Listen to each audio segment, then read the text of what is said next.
sa mga bataan dyan. Mahalong ulam.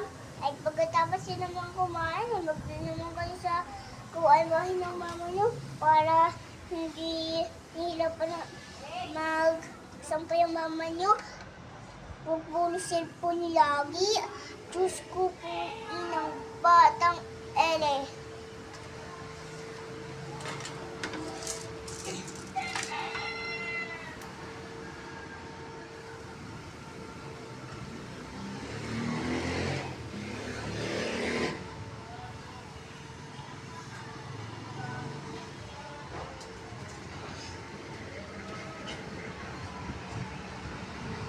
Tulog kayo sa tuwan.